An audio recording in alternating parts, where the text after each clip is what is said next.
అమెరికాలో ఆంధ్రప్రదేశ్ మాజీ ముఖ్యమంత్రి చంద్రబాబు నాయుడు గారి కుమారుడు లోకేష్ మనీ లాండరింగ్ కేసులో పోలీసులు అదుపులోకి తీసుకున్నారని, ఆ విషయం భారత ఎంబసీకి తెలియజేశారని సోషల్ మీడియాలో ఒక ప్రచారం తెగ వైరల్ అవుతుంది.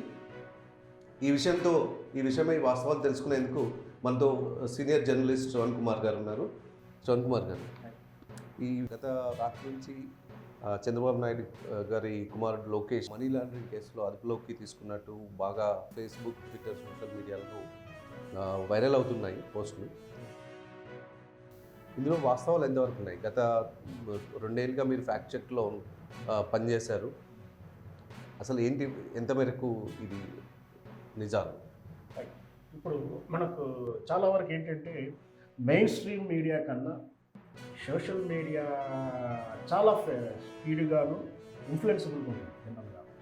అయితే దీన్ని మంచిగా వాడుకునే పోయి చెడుకు వాడుకునే రోజులు ఎక్కువైపోయినాయి. ఏదైనా ఒక వార్త ఒక రోజుల్లో సోషల్ మీడియాలో లేనప్పుడు మెయిన్ స్ట్రీమ్ మీడియాలో అంటే మన పేపరే కావచ్చు, TV channel, satellite channels, main stream అంటే ఒక ప్రధానంగా ముఖ్యంగా తీసుకున్నప్పుడు అంశంగా చెప్పుకోవచ్చు. ఒక వార్త వస్తున్నప్పుడు గుడ్డిగా కూడా గ్రౌండ్ నుంచి వచ్చినప్పుడు, అంటే లోకల్ రిపోర్టర్ ఇచ్చినప్పుడు గుడ్డిగా కూడా వీళ్ళు నమ్మకుండా దాని వాస్తవాలు, ఎవిడెన్స్లు, దాని తాలూకు సమాచారం పూర్తిగా ఉండి ఒక మెచ్యూరిటీ జర్నలిస్ట్ పంపించినప్పుడు మాత్రమే ఇట్లాంటి బ్రేకింగ్ న్యూస్ను పబ్లిష్ చేసేవారు. అక్కడ ఒక మెచ్యూరిటీ టీము అవంతా ఉంటుంది. ఇక్కడ అలా కాదు. సోషల్ మీడియాలో ఎవరి ఇంట్లో కూర్చొని, ఎక్కడో చీకట్లో రూమ్లో కూర్చొని ఎవరికి వచ్చినటువంటి వార్తలని వాళ్ళకి కావాలని ఇన్ఫ్లుయెన్స్ చేస్తూ ప్రాపగండం చేయడానికి ఇలాంటి వార్తలు క్రియేట్ చేస్తుంటారు. ఎందుకంటే లోకేష్ బాబు అరెస్ట్ అయ్యాడు, అమెరికాలో అదుపులో తీసుకున్నారు, వాళ్ళు బాగా విచారిస్తున్నారు మనీ లాండరింగ్ కేసులో.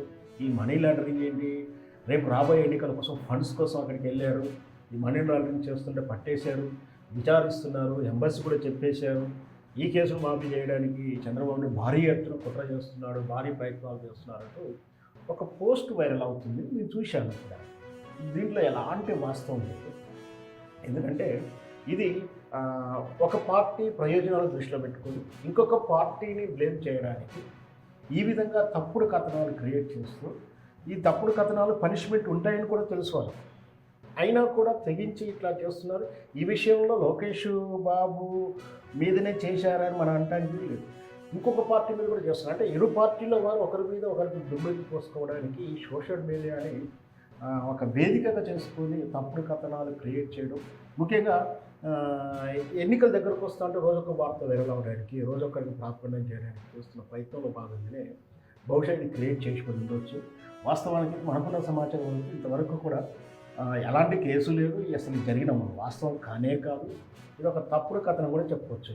ఇది ఫస్ట్ సోషల్ మనం పేర్లు మనకున్న సమాచారం మేరకు మనం చెక్ చేసుకున్న విధానం ప్రకారం ఇది ట్విట్టర్, అంటే ఎక్స్, ఇప్పుడు దాని పేరు ఎక్స్. సో మొదట్లో దాని ట్విట్టర్ గారు అందరికీ వారికి తెలుసు. ట్విట్టర్లో ఫస్ట్ పోస్ట్ అయినట్టుగా సమాచారం వస్తుంది. ఇంకా దీని గురించి పోలీసులు దర్యాప్తు కూడా మొదలు పెట్టారంటే సమాచారం కూడా లేదు, బట్ వైరల్ అయితే అవుతూ ఉంది.